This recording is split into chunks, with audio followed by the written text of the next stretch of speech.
Texas 46, operations manager for a supply chain company. Yes. Married before, mom to 2 adult children, 24 and 21. What's your zodiac sign? I'm a Leo. Leo. She's in Atlanta, but she's moving to Texas. What kind of man are you looking for, Christina? Well, I need an alpha man because I'm an alpha female. So he has to be able to handle me. So sometimes I need to be told to just sit down and be quiet, but in a gentle way where, you know how back in the day your parents give you that look when you're acting up and you know you just got to sit down and just hush your mouth? I kind of need a man like that. I need him to be handsome. Of course, I date black men for the most part. I'm Mexican American. Jesus Christ, I'm over here shaking like a little leaf over here. I need him to be no taller than 6'3" because I'm only 4'10". So I've dated taller than 6'3", and I get tired of doing this, and then my neck starts to hurt. So I need him to be no taller than 6'3", because too tall than that is too tall for me. I'm too short for that ride. I'm not ready for that. I need him to be sensitive. I need him to be emotionally healed from all his past relationships, whether they're romantic or family or friends, because sometimes they can bring that baggage into the new relationship.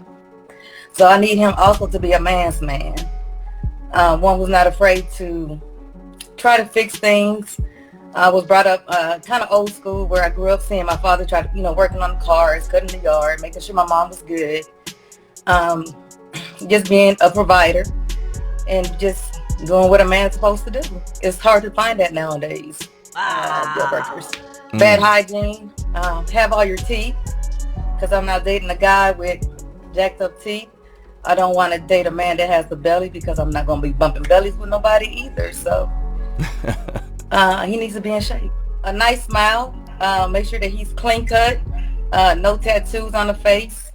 No gold teeth. I don't like all that, because sometimes I have to go to corporate events, and if I want my man to be there with me, I need him to represent accordingly, just like I would represent him.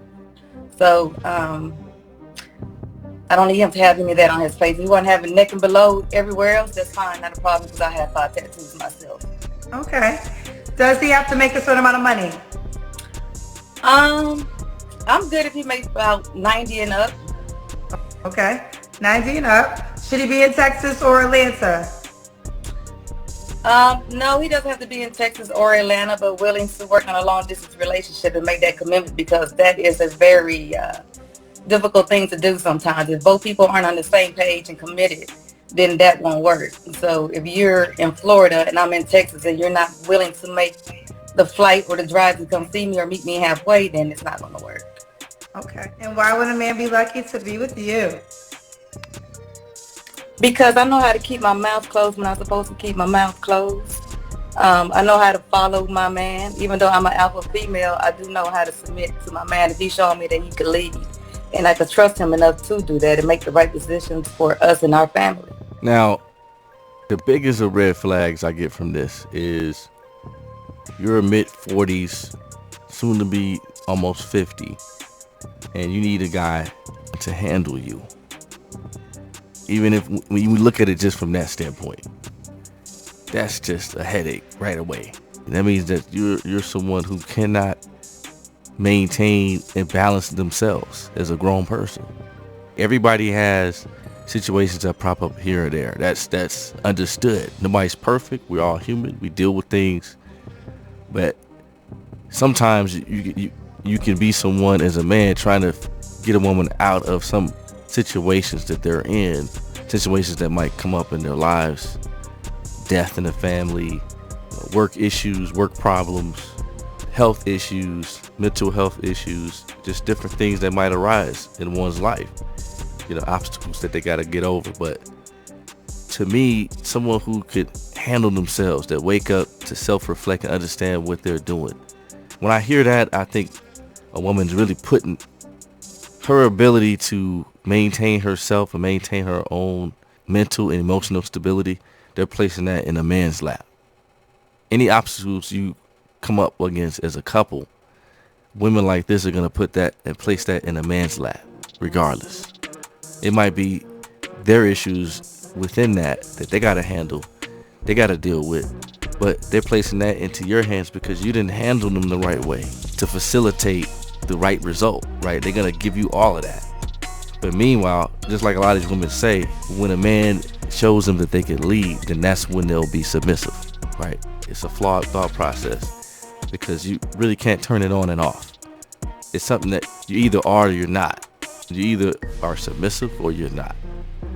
And because that's what I read from it, right? If they place that responsibility to a man, that means that they have trouble handling themselves.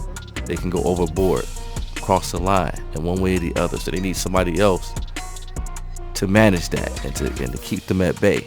And they want that in an alpha male. But at the same time, when does being an alpha male and handling you become controlling? Last time I understood is that when you handle something, you control it. When you handle something, it's in your hands, right?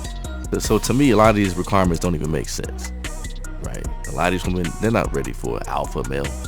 They're not ready for a guy with leadership skills and who understands and knows what their direction is. They're not ready for that. I think it's more of a flex, like I can get a guy like this. But what would you do with a guy like that? How would you guys function? Honestly, I'm just thinking a lot of these women aren't really cut for a relationship. They want a relationship for whatever reason, but they're not really cut out for it. Endless list of what a man should do, what a man should bring, what a real man is, but not a lot is mentioned on what she offers. You know, she could turn the submissive button on. That's what she says she could do. But I think a lot of men know, as a woman, they could be what a man needs them to be just long enough to get what they want. That's a chameleon. If you could turn it on and off, that means you could turn it on and off. So to me, that's one of the biggest red flags that women could say. But let me know what y'all think, man. It's rough out here, but we're just trying to get to the bottom of it. Hit that comment section, like, share, subscribe, and until next time, be easy. Gone.